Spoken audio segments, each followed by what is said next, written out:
नमस्कार बच्चों, मैं सरिता यादव, प्रवक्ता नागरिक शास्त्र। आज इंटरमीडिएट की नागरिक शास्त्र की कक्षा में आप सभी का स्वागत है। बच्चों, आज हम नागरिक शास्त्र के दूसरे भाग स्वतंत्र भारत में राजनीति के पहले अध्याय, जिसका नाम है राष्ट्र निर्माण की चुनौतियाँ, इसके दूसरे भाग का अध्ययन करेंगे।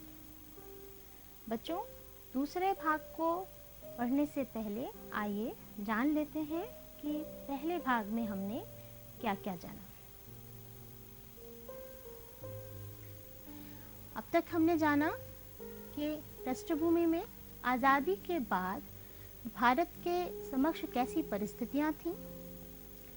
साथ ही हमने जाना कि आज़ाद होने के बाद भारत के समक्ष कौन कौन सी प्रमुख चुनौतियां थीं। उन प्रमुख चुनौतियों में विभाजन के बारे में हमने विस्तार से अध्ययन किया। हमने ये जाना कि ब्रिटिश भारत का विभाजन क्यों हुआ। साथ ही हमने जाना कि विभाजन के प्रमुख कारण क्या क्या थे। विभाजन के प्रमुख कारणों के साथ ही विभाजन को लागू करने की प्रक्रिया में क्या क्या समस्याएं हमारे समक्ष आई, हमने ये भी इसका अध्ययन किया। इसके साथ ही साथ अंत में हमने जाना था विभाजन के परिणामों को। बच्चों, विभाजन के बाद देश की एकता और अखंडता के समक्ष सबसे बड़ा संकट था देशी रजवाड़ों का, और साथ ही साथ हमारे समक्ष थी राज्यों के पुनर्गठन की भी चुनौती। तो आज दूसरे भाग में हम ये जानेंगे कि इन दोनों चुनौतियों का किस प्रकार सफलतापूर्वक सामना किया गया।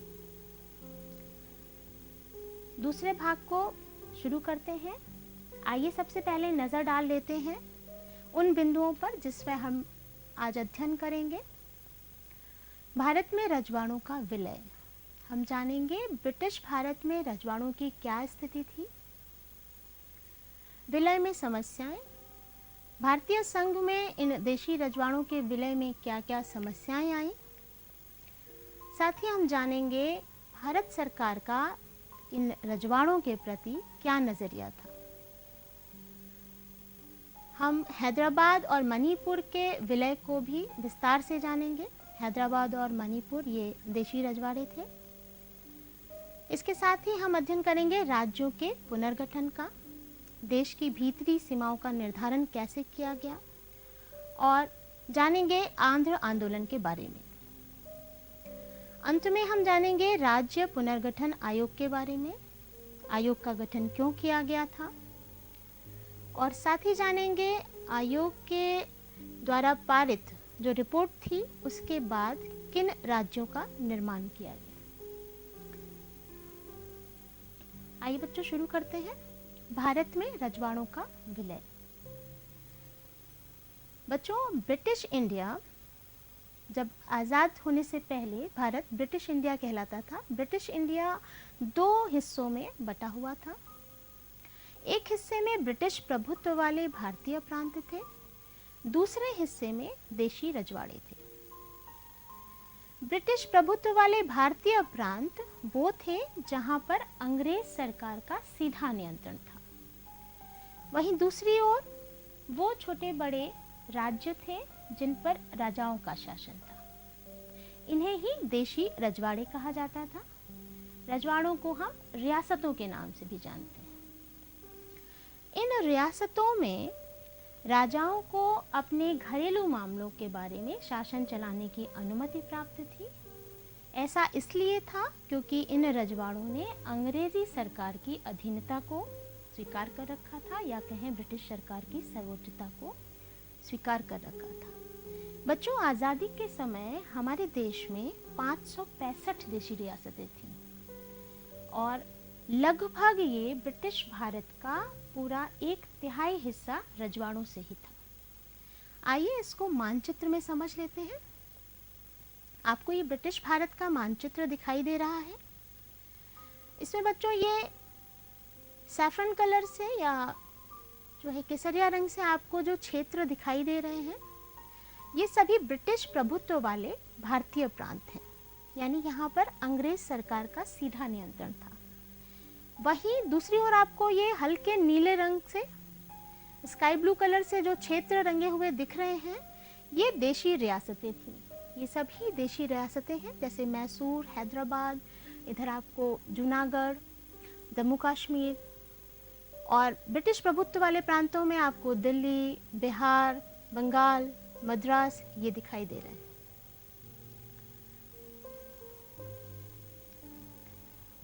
बच्चों, रियासतों को और ब्रिटिश प्रभुत्व वाले प्रांतों को जानने के बाद आगे बढ़ते हैं। इन रजवाड़ों के विलय में क्या समस्याएं आई? अंग्रेजी शासन की समाप्ति के साथ ही ये देशी रजवाड़े भी अंग्रेज़ों की अधीनता से आज़ाद हो गए थे, इनकी गुलामी से स्वतंत्र हो गए थे। आज़ाद होने के बाद इन रजवाड़ों के पास 3 विकल्प थे। सबसे पहला विकल्प था कि ये रजवाड़े या तो भारत में शामिल हो जाएं, या दूसरा विकल्प था कि ये पाकिस्तान में शामिल हो सकते हैं, तीसरा विकल्प था ये स्वतंत्र अस्तित्व बनाए रख सकते हैं। तो भारत में शामिल होने का निर्णय हो या पाकिस्तान में शामिल होना हो, या फिर अपना स्वतंत्र रियासत का दर्जा बनाए रखने का निर्णय हो, इस निर्णय को लेने का अधिकार इन राजाओं को दिया गया था। अर्थात इन रियासतों की प्रजा की इसमें कोई भूमिका नहीं थी। ये एक गंभीर समस्या थी, क्योंकि भारत की आज़ादी के आंदोलन के समय से ही हमारे नेताओं ने देश में स्वराज की संकल्पना की थी और साथ ही साथ देश में लोकतंत्र स्थापित करने का भी लक्ष्य रखा था। और रियासतों का जो रवैया था वो लोकतंत्र के लिए ही गंभीर समस्या पैदा कर रहा था। रियासतों में शासन बिल्कुल अलोकतांत्रिक ढंग से चलाया जाता था, अर्थात वहाँ प्रजा की निर्णय लेने में कोई भी भूमिका नहीं थी। रजवाड़ों का रवैया। रजवाड़ों का रवैया अखंड भारत के समक्ष सबसे बड़ा संकट खड़ा कर रहा था। बच्चों, ये रियासतें जो भारतीय संघ में शामिल नहीं होना चाहती थीं, उनमें से सबसे पहले त्रावणकोर, जिसे आप केरल के नाम से जानते हैं, उसने स्वयं को आज़ाद रखने की घोषणा करी। त्रावणकोर के बाद हैदराबाद के निज़ाम ने खुद को आज़ाद रखने की घोषणा कर दी। ऐसा लग रहा था कि भारत फिर से छोटे छोटे देशों में टूट जाने वाला है, और ये हमारे समक्ष, अखंड भारत के समक्ष सबसे बड़ा संकट था। तो रजवाड़ों ने अपना निर्णय बता दिया था। उनके रवैये के बाद अब भारत सरकार को निर्णय लेना था। आइए जानते हैं कि सरकार का रजवाड़ों के प्रति क्या नज़रिया था। छोटे बड़े कई देशों में बट जाने की संभावना के विरुद्ध भारत सरकार ने बेहद सख्त रुख अपनाया। हालांकि भारत सरकार के इस सख्ती का मुस्लिम लीग ने विरोध किया था। मुस्लिम लीग का कहना था कि इन रियासतों को पूरी आज़ादी दी जानी चाहिए, वो चाहे तो स्वतंत्र रहें और चाहे तो किसी देश में शामिल होने का निर्णय कर सकें। रजवाड़ों के विलय में सरदार पटेल की भूमिका। बच्चों, ये आपके स्क्रीन पर सरदार वल्लभ भाई पटेल हैदराबाद के निज़ाम के साथ तस्वीर में दिखाई दे रहे हैं। सरदार पटेल ने रियासतों के भारत में विलय में सबसे महत्वपूर्ण भूमिका निभाई थी। बच्चों, सरदार पटेल आज़ाद भारत के हमारे पहले गृह मंत्री थे और साथ ही साथ उप प्रधानमंत्री भी थे। आज़ादी के बाद रियासतों को समझाने में, उनको भारतीय संघ में शामिल करने के लिए तैयार करने में उनकी महत्वपूर्ण भूमिका थी। इन रजवाड़ों का भारतीय संघ में विलय इतना आसान काम नहीं था, ये बहुत जटिल था। लेकिन इस जटिल कार्य को सरदार वल्लभ भाई पटेल ने अपनी दृढ़ इच्छा शक्ति और कूटनीतिक कौशल के बल पर बखूबी पूरा किया था। उनकी इन देशी रियासतों के शांतिपूर्वक तरीके से भारतीय संघ में शामिल करने और भारत के राजनीतिक एकीकरण को करने में जो उन्होंने ऐतिहासिक भूमिका निभाई थी, उसी कारण से हम सरदार वल्लभ भाई पटेल को लौह पुरुष के नाम से भी जानते हैं। सहमति पत्र। आज़ादी के समय तक अधिकांश रियासतें भारतीय संघ में शामिल होने के लिए तैयार हो गई थीं और इसीलिए उन्होंने इंस्ट्रूमेंट ऑफ एक्सेशन पर हस्ताक्षर करने का निर्णय ले लिया था। सहमति पत्र को ही इंस्ट्रूमेंट ऑफ एक्सेशन कहा गया। इस सहमति पत्र पर हस्ताक्षर करने का अर्थ था कि रजवाड़ों की स्वीकृति, भारतीय संघ में विलय हेतु उनकी स्वीकृति। ऐसा नहीं था बच्चों की सारी रियासतों को समझा करके उन्हें भारतीय संघ में शामिल करना आसानी से संभव हो गया था।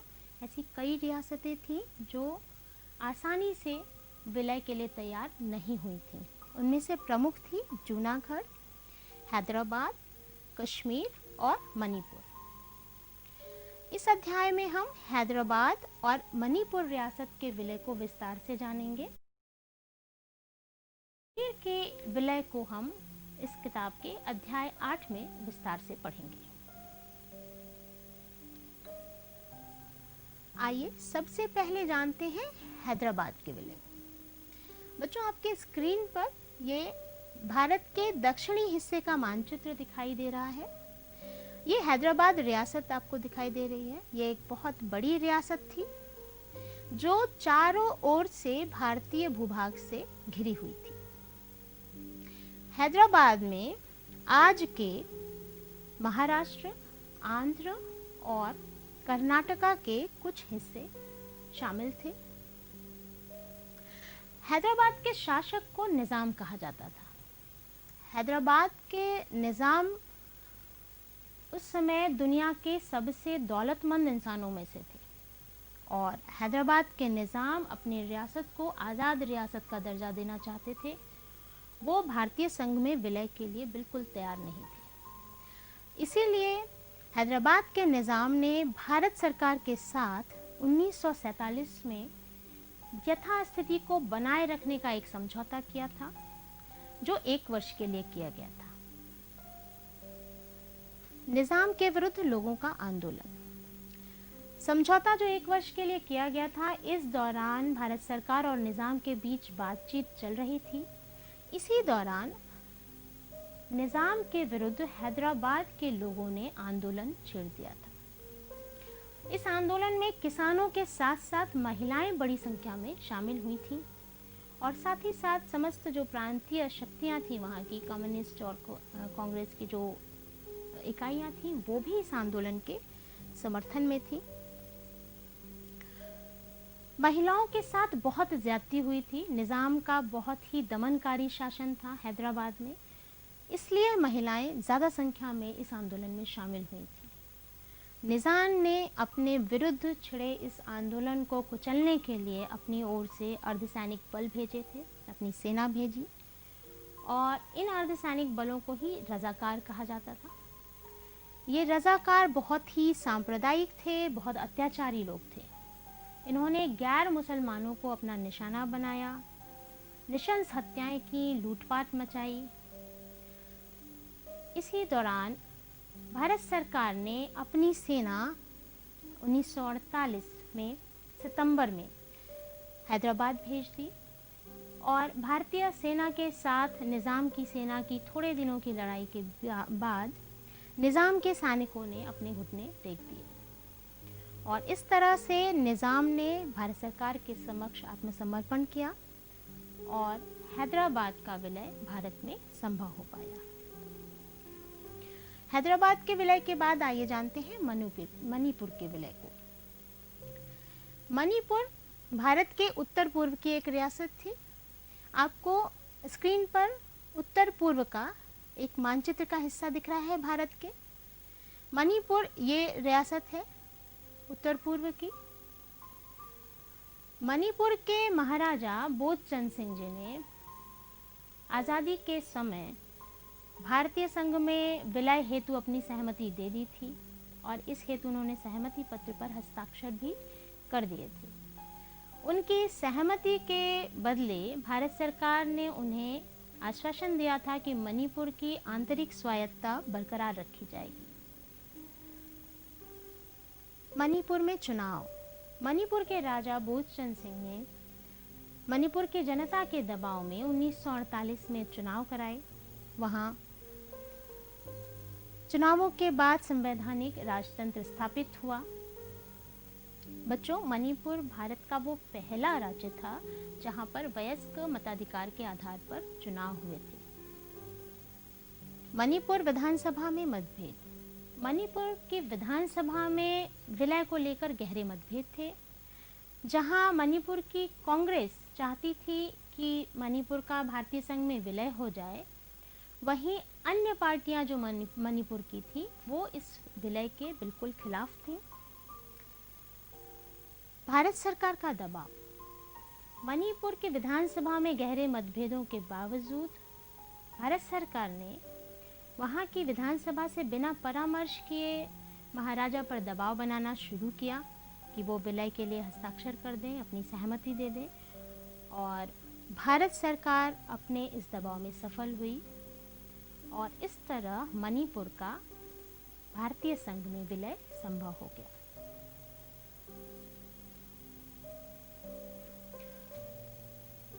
रियासतों के विलय के बाद आइए देखते हैं राज्यों के पुनर्गठन और आंध्र आंदोलन।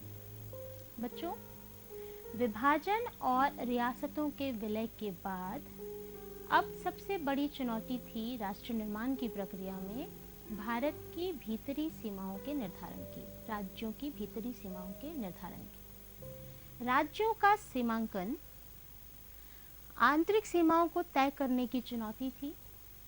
राज्यों के सीमाओं का निर्धारण इस तरह से किया जाना था कि देश की सांस्कृतिक बहुलता, भाषाई पहचान भी बची रहे और साथ ही साथ राष्ट्रीय एकता पर भी कोई खतरा ना आने पाए।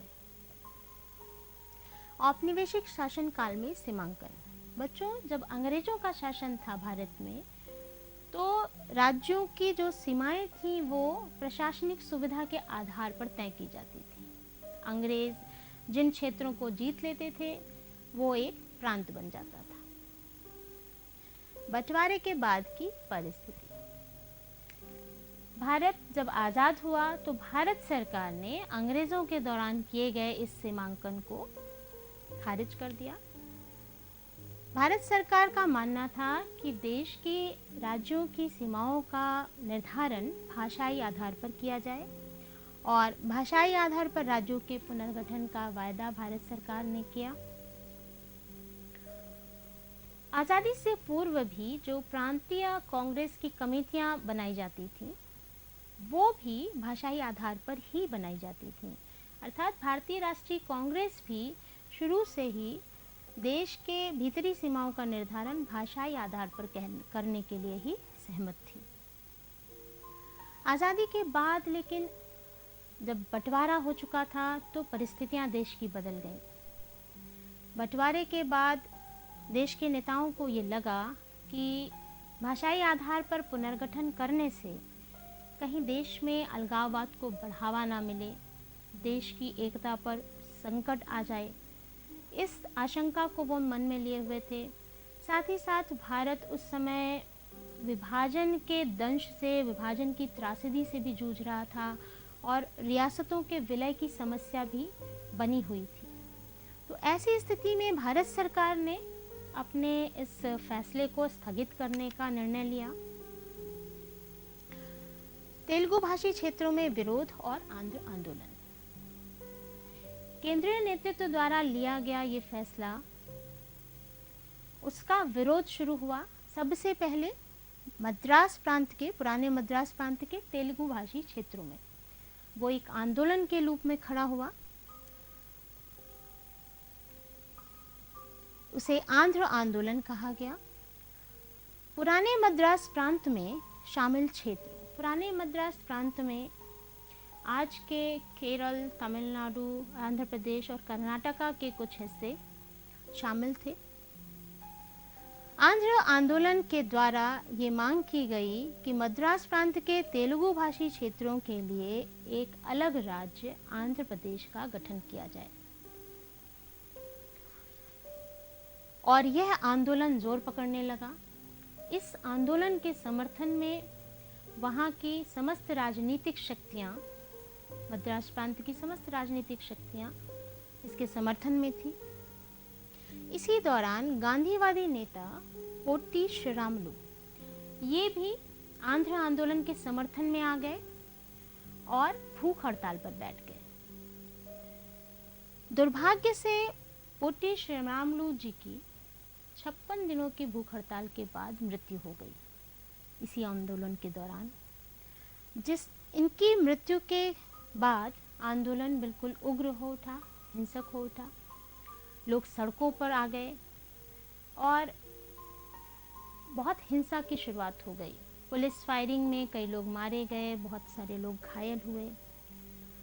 आंदोलन का दबाव बढ़ता जा रहा था। भारत सरकार असमंजस की स्थिति में थी, लेकिन अंततः भारत सरकार ने अलग आंध्र प्रदेश की घोषणा की थी। इस आंदोलन के दबाव में आकर भारत के प्रधानमंत्री ने दिसंबर 1952 को एक अलग आंध्र प्रदेश बनाने की घोषणा की। आइए आगे बढ़ते हैं। राज्य पुनर्गठन आयोग एवं नए राज्यों का निर्माण। बच्चों, अलग आंध्र प्रदेश के बनाए जाने के बाद क्षेत्रीय आंदोलनों के दबाव में राज्य पुनर्गठन आयोग की स्थापना भारत सरकार के द्वारा की गई। यह स्थापना की गई थी 1953 में। राज्य पुनर्गठन आयोग की अध्यक्षता की थी न्यायाधीश फजल अली ने। ये 3 सदस्यीय आयोग था, जिसमें बाकी 2 सदस्य थे के.एम. पनिक्कर जी और हृदयनाथ कुंजरू जी। आयोग को कार्य सौंपा गया था ये तय करने का कि राज्यों की भीतरी सीमाओं का निर्धारण किस आधार पर किया जाए।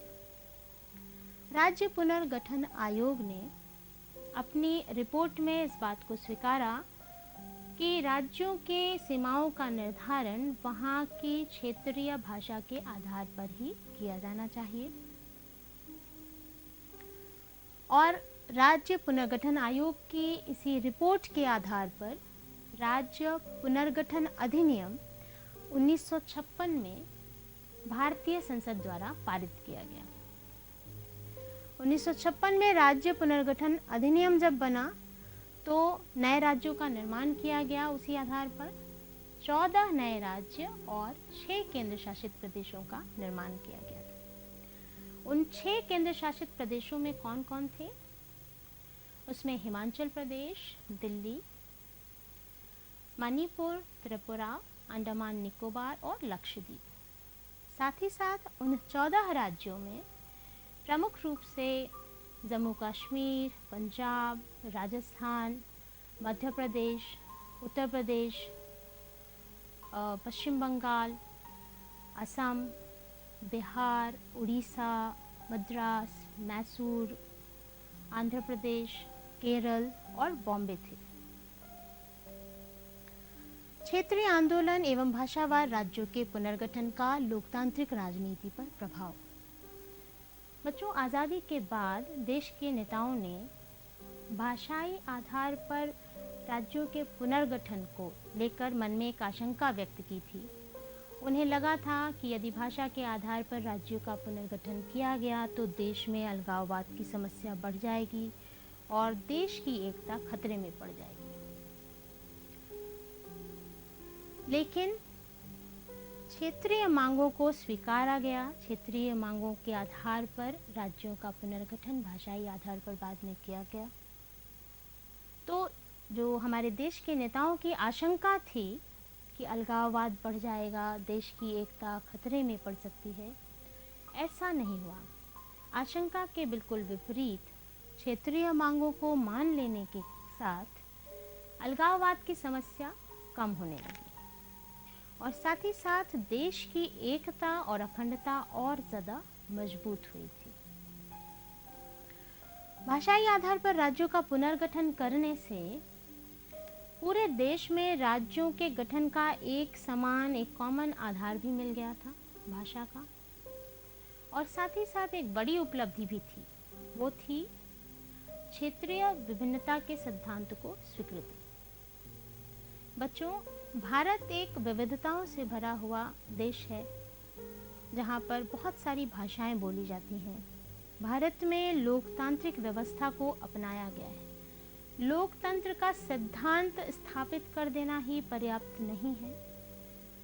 असल माने में लोकतंत्र तब है जब वो देश में मौजूद विभिन्नताओं को स्वीकार करे, देश में मौजूद विरोध को भी स्वीकार करे। तो इस तरह से राज्यों के पुनर्गठन को एक लोकतांत्रिक कदम माना गया और क्षेत्रीय आंदोलनों ने भारत की लोकतांत्रिक राजनीति को बहुत बुनियादी बदलाव लाए उसमें। जहां पहले देश की सत्ता सिर्फ कुछ अभिजात वर्ग, कुछ खास वर्गों तक सीमित थी, वहीं अब सत्ता का दरवाज़ा आम आदमी के लिए खुल चुका था। आइए नज़र डाल लेते हैं कुछ नए राज्यों पर जो दूसरे दौर में बने। 1960 में मुंबई से महाराष्ट्र और गुजरात का निर्माण हुआ। 1963 में नागालैंड बना। 1966 में पंजाब, हरियाणा और हिमाचल प्रदेश नए राज्य के रूप में सामने आए। 1972 में मेघालय, मणिपुर और त्रिपुरा का गठन हुआ।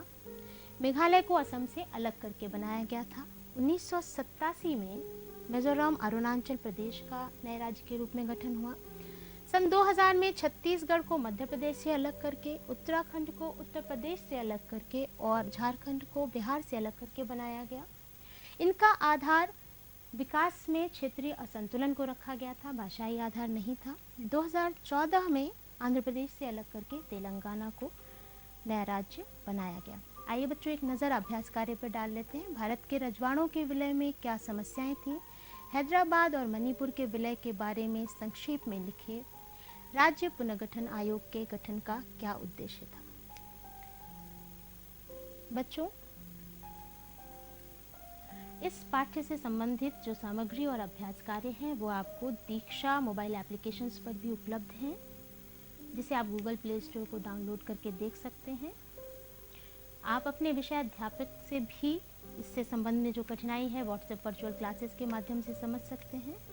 साथ ही साथ उत्तर प्रदेश माध्यमिक शिक्षा विभाग द्वारा विकसित यूट्यूब चैनल के माध्यम से भी आप इस वीडियो को पुनः देख सकते हैं।